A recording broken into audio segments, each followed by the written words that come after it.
মানত করা বলতে আল্লাহর সাথে চুক্তি করতে রাসূলুল্লাহ সাল্লাল্লাহু আলাইহি সাল্লাম নিষেধ করেছেন। আল্লাহর সাথে চুক্তি করতে রাসূলুল্লাহ সাল্লাল্লাহু আলাইহি সাল্লাম নিষেধ করেছেন। আমাদের বাঙালিদের একটা বদ অভ্যাস কি জানেন? বদ অভ্যাস হলো যে আমরা আল্লাহর সাথে চুক্তি করি যে আল্লাহ তুমি যদি আমার ছেলের রোগ থেকে মুক্ত করে দাও তাহলে আল্লাহ আমি মসজিদে একটা ছাগল দিব। আল্লাহ তুমি যদি আমার মেয়েটার পরীক্ষায় ভালো রেজাল্ট করে দাও তাহলে আমি মসজিদে একটা গরু দিব বা 100 জনকে খাওয়াবো। আচ্ছা তাহলে আপনি আল্লাহর সাথে কি করলেন বলেন তো? কি করলেন? কথা বলতেছেন না কেন? কি করলেন? আপনি আল্লাহর সাথে চুক্তি করলেন।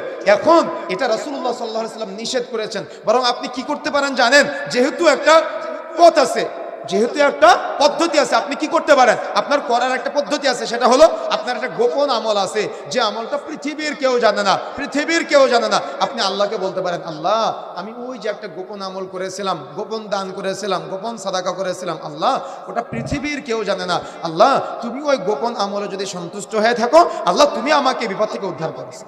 মনে আছে আপনাদের গুহায় আটকে পড়া 3 যুবকের ঘটনা? আচ্ছা তারা কেন মুক্ত হয়েছিল আপনি কি জানেন? গোপন আমলের কারণে। ওই যে যুবকটা বলেছিল আল্লাহ আমি আমার চাচাতো বোনের সাথে জেনায় লিপ্ত হওয়ার একেবারে উপক্রম, একেবারে শেষ মুহূর্তের প্রস্তুতির সময় আমার চাচাতো বোন আমাকে বলেছে আব্দুল্লাহ ইত্তাকিল্লাহ, আল্লাহর বান্দা তুমি আল্লাহকে ভয় করো। আল্লাহ আমি যদি সেদিন শুধুমাত্র তোমার ভয়ে আমার চাচাতো বোনের সাথে জেনায় লিপ্ত হওয়া থেকে বিরত থাকতে পারি, আল্লাহ তুমি আজকে আমাকে বিপদ থেকে উদ্ধার করো। আজকে যুবক ভাইদের এরকম কোনো বলার ইখতিয়ার নেই।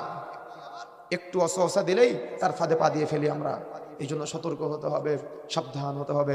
এমন কিছু গোপন আমল করতে হবে যেটা আপনার বাবা জানবে না, মা জানবে না, স্ত্রী জানবে না, সন্তান জানবে না, পৃথিবীর কেউ জানে না। মানুষের বিপদ হতেই পারে, মানুষের বিপদ আসতেই পারে, মানুষের বিপদ আসবেই। বিপদের সময় যদি আপনি আপনার বন্ধুকে বলেন, আপনার বন্ধু সুযোগ নিবে। বিপদের সময় আপনার প্রতিবেশীকে বললে প্রতিবেশী সুযোগ নিবে ক্ষতি করার জন্য।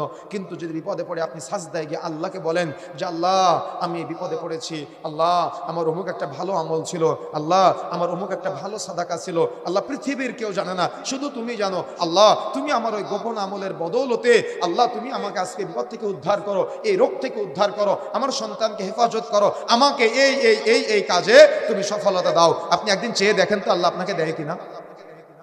আপনি আল্লাহকে চিনেন না, আপনি আপনার রবকে চিনতে পারেন নাই, আপনি আপনার প্রভুকে চিনতে পারেন নাই। আপনার রব আপনাকে চাইলে হিন্দু করে পাঠাতে পারতো।